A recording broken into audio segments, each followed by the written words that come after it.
আজকে সামন্নেশা রিয়াজ বাবু কি খাবে আজকে ডিনারে?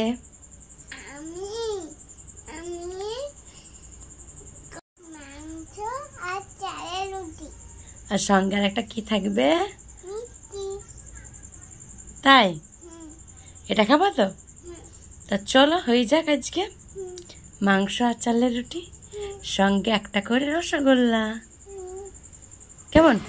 আসসালামু আলাইকুম, কেমন আছেন সবাই? আশা করছি সবাই খুব ভালো আছেন, সুস্থ আছেন। আল্লাহর রহমতে আমরাও খুব খুব খুব ভালো আছি। তো শুনতেই পেলেন মেয়ের আবদারটা আজকে কি রয়েছে। আজকে রয়েছে মেয়ের আবদারে চালের রুটি আর সঙ্গে ছিল নিহারি, যেটা বলে পায়া। তো এটা ঝোল খেতে খুব ভালো লাগে, সেই জন্য এটা করেছি। আর চালের রুটি, মাংস, মিষ্টি। তো সবটাই দেখতে পাবেন এই ভিডিওর মাধ্যমে। আর আমাদের যে মন্ত্রটা আছে, আপনারা জানেন, বেঁচে আছে যতদিন খেয়ে যাবো ততদিন। আমরা বাঁচার জন্য খাই না, খাওয়ার জন্যই কিন্তু বাঁচি।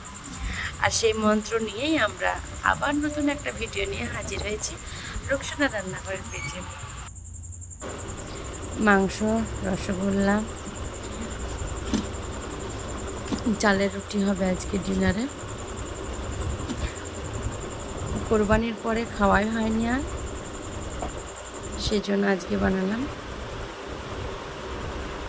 এখানে আমি বেড়ে নিয়েছি, আমার মেয়ে দেখাচ্ছে।